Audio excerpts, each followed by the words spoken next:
Good morning. We've took our own advice this morning and waited till we were out of that junction. Yeah. And then pressed play. Is that so we just not sat there like? Yeah. So today we're going to talk about Finding new customers. finding new customers. One of the hardest things when you're in business. Finding new customers. Do you know why I think it's so hard for people? Go on. It's because they're scared of rejection. Oh, bless them. True story. Do you know? Think about it. Do you know when you work for somebody else? Yeah.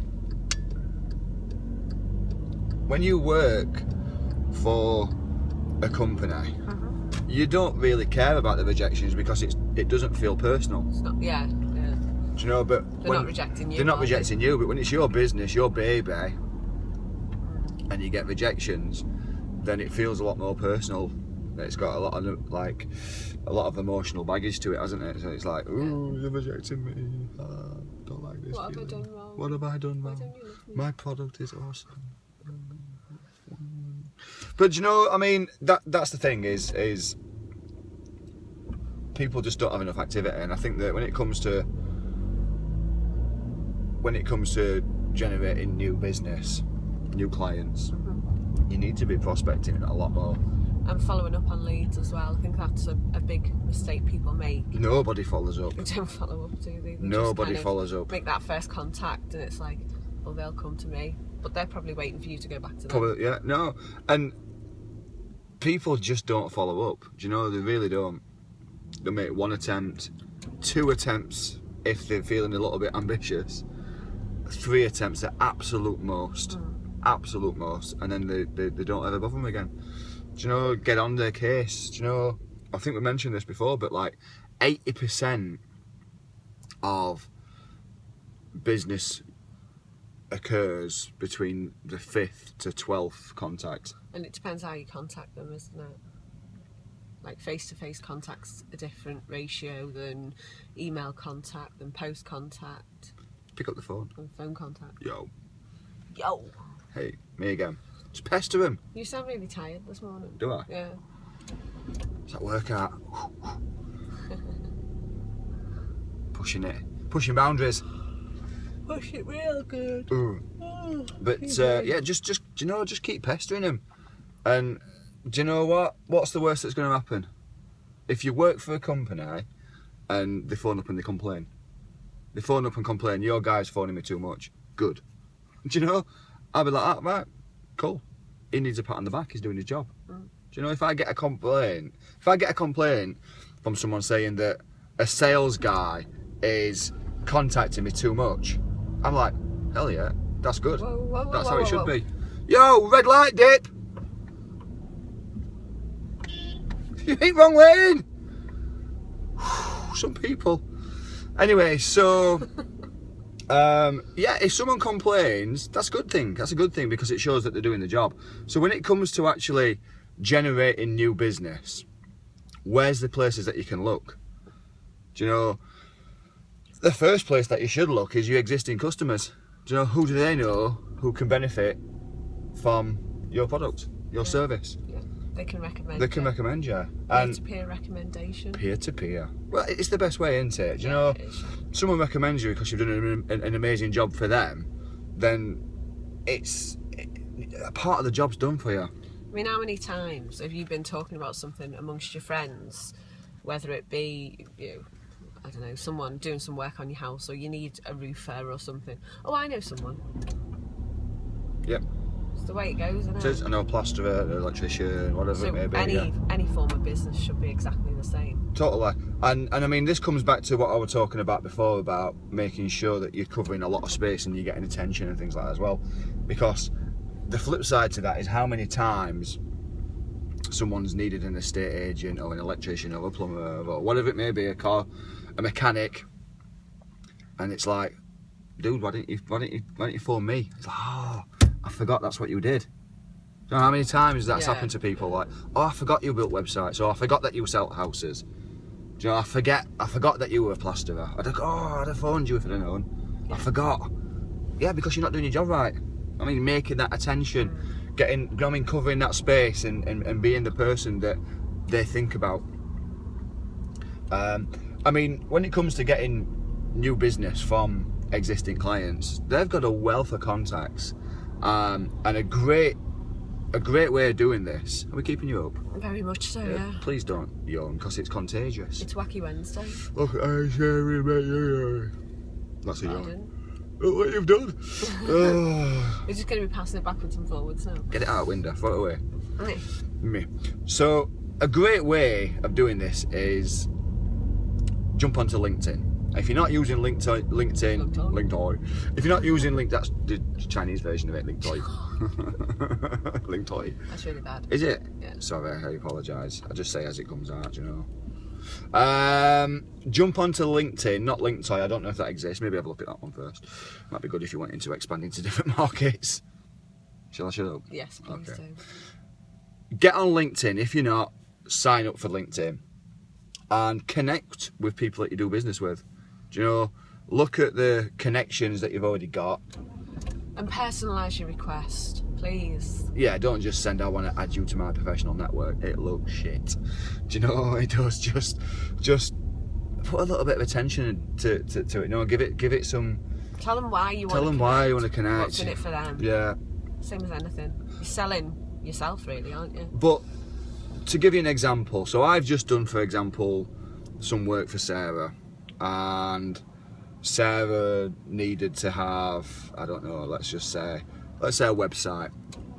So Sarah's company was in need of a website. So I built Sarah this fantastic all dancing, all singing website. She's chuffed to bits with it. You know, she's absolutely blown away. She thinks it's fantastic. Brilliant. I need to make sure I'm connected with Sarah on LinkedIn. I need to then ask Sarah on LinkedIn for a recommendation for the work that I've just done. Then I need to look at what connections Sarah's got. And again, basing this on that I'm a web developer design company, I'll then look at Sarah's connections and look at their websites, and trust me, you'll find ones that's very, very poor. Very lacking. In desperate need of a facelift. They need some cosmetic surgery. So what I'm going to do is, rather than going to that person directly, because they don't know who I am, I'm going to go to Sarah, and there's a little feature on LinkedIn, and I'm sure you, if you are a user, you've probably used it before, but you're going to ask Sarah to introduce you to said contact, because you want to talk to him about the website. Now, because you've just done the website for Sarah, that recommendation is going to be so powerful. Yeah. You know, this is what John's just done this for me. Check it out, have a look, it's fantastic. He's asked if I can introduce you to him. He'd love to have a talk with you. How easy is my job just become when I actually then pick up that phone or go to have a meeting with him? Do you know what I mean? Have you got any case studies? Well, yeah, Sarah's introduced us. Obviously, you've seen what we've done for Sarah. Yeah. Here's a back catalogue of all my other stuff. Let's roll, baby. Do you know? Let's go. How much budget have you got? I don't know. So if you've been watching the videos, there's a little kind of reoccurring theme about. There's a reoccurring theme regarding people's budgets. And did I mention the technique with the blinks? What? No, okay, maybe I didn't. So there's a little technique here, and it works. It genuinely works. When you're talking to people, and you say to someone, right, so what budget have we got? And they say, I don't know. One of the ways to identify their budget is by adding it up together in modules. So for example, in Sarah's situation, I'd say, Sarah, what's your kind of budget? What do you want to throw at this website? Don't know. I don't really know about. Okay, well, let me give you kind of a few different scenarios. Generally speaking, for maybe 5-6 page website, you're looking at around £1,000. Now, what we can also do is we can actually then build in a content management system. So it means that you've got full access to the site, you can update it, change pictures, write blogs, etc, etc, but that means it's a little bit more expensive, so you're probably looking at spending probably around about 2k for something like this. And then I'll just keep on adding bits to this, so I'll keep saying that, so we can host it for you, we can do a constant management of this for you, and what I'm looking at doing is adding bits of money to it all the time. So we've started at 1, we've got to 2, we're at 3, we're now at 5. And what I'm looking for is Sarah to blink, because she doesn't even realise that she's going to do this. But when Sarah blinks, I've reached Sarah's budget. And that's where she's comfortable to be. Now I might hit that at $1,000 straight away, and she's gonna be blinking like crazy.